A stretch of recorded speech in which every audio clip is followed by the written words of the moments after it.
Welcome back to Project Resto on the S13. So we have Mason out here. He went ahead and took a look at all of the little surface rust that we had because he's going to be main one that's fixing it. So we had him take a look at that. Everything's actually really good. There are a lot of structural metal still left. Really easy to repair. Now we're on the stripping part. We're going to strip the whole front suspension. Everything on this car is original from 1992. I think the only thing that I've seen that's been replaced is a sway bar end link in the front. Other than that, that's still at least 20 years old. Because this car's been sitting for a minimum of 15 years with basically nothing. The tires are from 2005. Those are 21 years old. So what we got now, we just started. We started with getting just the caliper off, and then we're gonna strip everything. We're gonna get the strut out. We're gonna get the lower control arm out. We're gonna get the traction arm out. The only thing that's staying is gonna be the front sway bar. Everything is coming out, and it's also gonna make it easier for us to prep the inside, spray, undercoat, and prep the little bit of floor and the frame. And then I got all new parts coming. We're gonna have adjustable everything. We're gonna have adjustable lowers.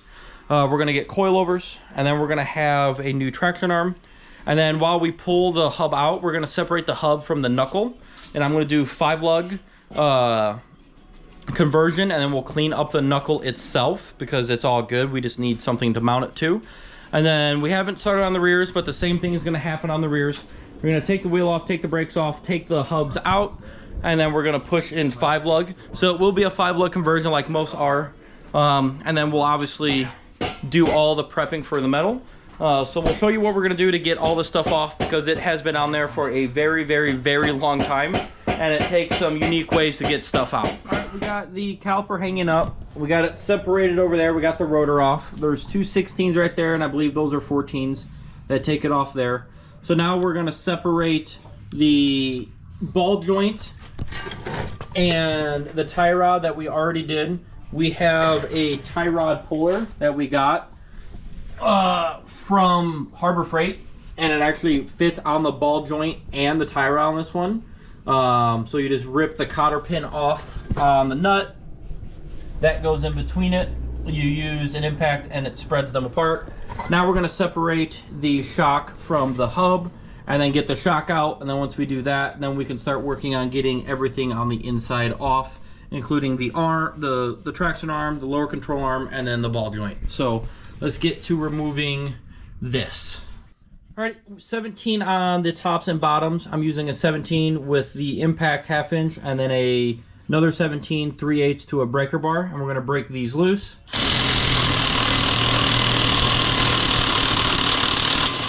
Alrighty, as you can see, it's extremely rusty. But we got it off, and now we're gonna hammer that bolt out, and then we're gonna start on the bottom. So we're gonna get the bottom bolt off now. We actually gotta hammer this socket on real quick. So they might be 18s, they might be 17s. We really don't know with how old it is, but we use a 17, and we basically gotta just hammer it on there. That's the only way we're gonna get this off.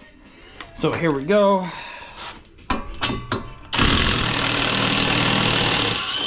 All right, now that it's out, now we're gonna get the bolt out, and then now we gotta separate that.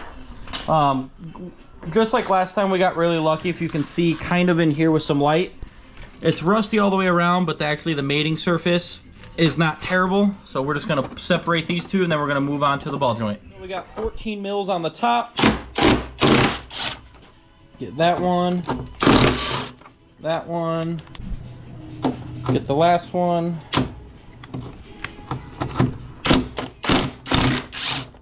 So we got one nut that's on there, and then I'm gonna do it by hand, and then he's good to drop it out. And then next thing you know, with all the rust, and now we got the complete strut out. We're doing the ball joint. We got a 22 millimeter. The other side we had to get really hot for it to get off. This side's not nearly as crusty, musty, and gross. So we're gonna see if it comes off on this side first without it. Most likely we will need it. So let's see if we can.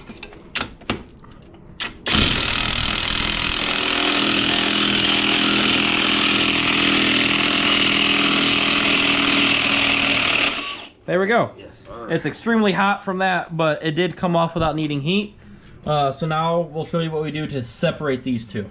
So again, this was the Harbor Freight. It's a ball joint slash tie rod puller. It's mainly designed for tie rods, but it's slim enough to fit for this ball joint.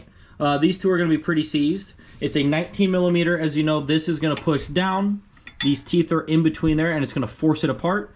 It's probably going to make a pretty good bang, just like the other side did, because again, this thing has been together for decades.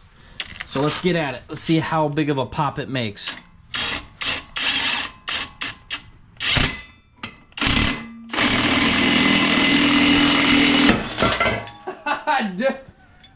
Pretty big pop.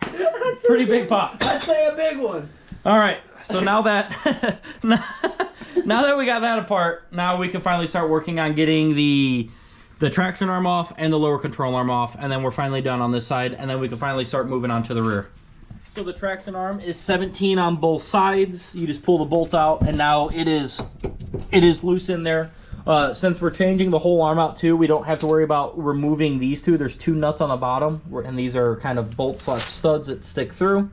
So now we got to worry about is getting the sway bar end link off so we can separate it, and then we're going to move on to getting the lower control arm bolts out, and then everything will be out minus the sway bar. So again, 17 on both sides, left and right. So now we're going to remove the entire lower control arm assembly.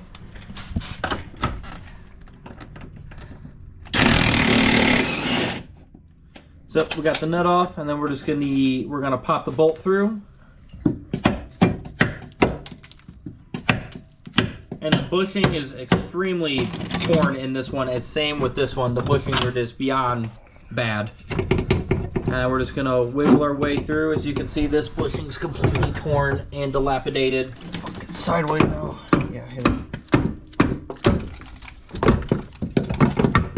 There you go. Pull the tie rod out.